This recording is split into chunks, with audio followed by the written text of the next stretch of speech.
Pemirsa, ahli digital forensik Rismon Hasiholan Sianipar diperiksa Polda Metro Jaya terkait dengan kasus tudingan ijazah palsu Presiden ke-7 Republik Indonesia, Joko Widodo.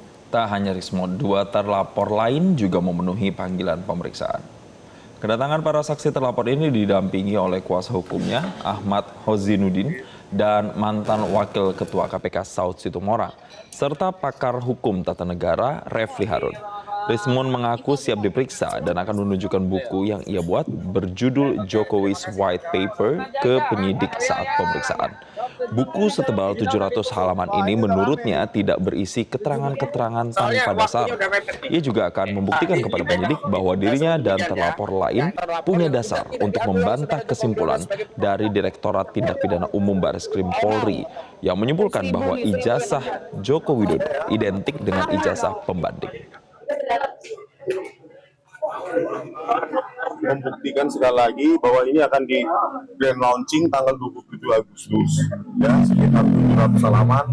Nah, berisi itu tidak ada statement-statement tanpa dasar, apalagi dituduh untuk kebencian maupun kebohongan. Di sini sangat teknis yang kami tulis ya, bertiga, dan itu membantah kesimpulan dari Dirtipidum ya di Bareskrim. Sebelumnya terlapor kasus yang sama, mantan Menpora Roy Suryo dan Dr. Tifa juga telah menjalani pemeriksaan di Polda Metro Jaya. Dalam pemeriksaan sekitar 6 jam, Roy Suryo mendapat total 118 pertanyaan yang dituangkan dalam 52 halaman berita acara pemeriksaan. Pertanyaan yang diajukan kepada Roy Suryo yakni seputar data diri, latar belakang telematika, hingga klarifikasi terkait peristiwa 22 Januari 2025.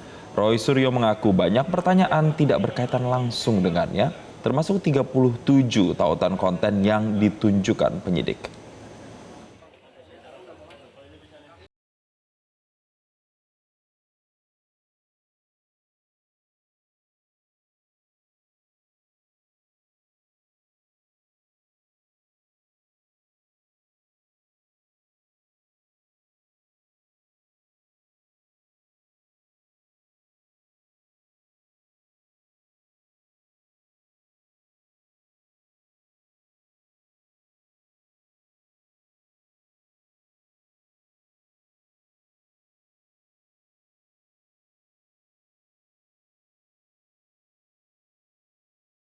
Penundupan hukum di kasus ini.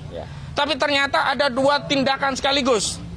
Di awal diselundupkan pasal-pasal yang tidak relevan, pada penyidikan dikeluarkan pasal-pasal yang sebelumnya masuk pada proses penyelidikan kemudian dikeluarkan. Apa itu?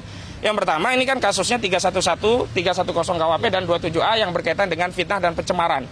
Tapi tiba-tiba dimasukkan ada pasal 35 dan 32 Undang-Undang ITE yang ancamannya 12 tahun dan 8 tahun begitu.